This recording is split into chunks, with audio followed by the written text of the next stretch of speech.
I am Reverse Flash. I come from the future. I was once a huge fan of the Flash. I became obsessed with studying Barry Allen's speed. I even used technology to replicate the Flash's abilities.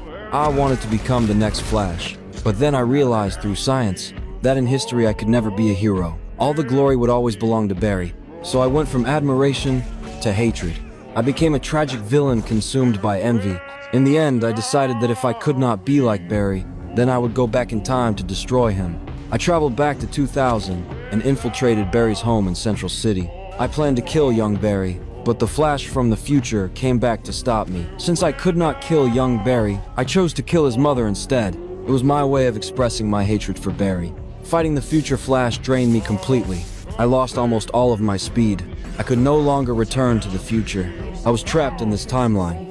By chance, I encountered Harrison Wells and killed him. I used future technology to disguise myself as Wells, and I began a massive plan. According to the original timeline, the Flash would not appear so soon, but I could not wait.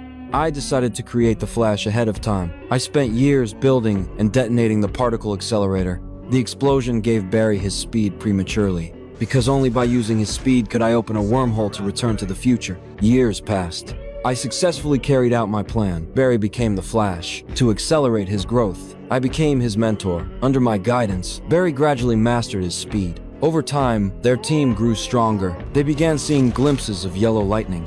They started to suspect another speedster in the lab. Through investigation, they slowly uncovered the truth. They discovered that I was Reverse Flash. They found my hidden chamber beneath the lab. They set a trap. They made it appear as if Barry was gone back to save his mother. I could not stand by. If Barry succeeded, the timeline I had worked for would be erased. Everything I had done would be for nothing. So I decided to act. I fell right into their trap, and I had no choice but to reveal myself. I admitted I was Reverse Flash, and the one who killed Barry's mother. I confronted them as Reverse Flash, but they were no match for me. But then Eddie Thawne made the ultimate choice. He took his own life, because he was my ancestor. Once Eddie died, there would be no future me, and I was erased completely from the timeline.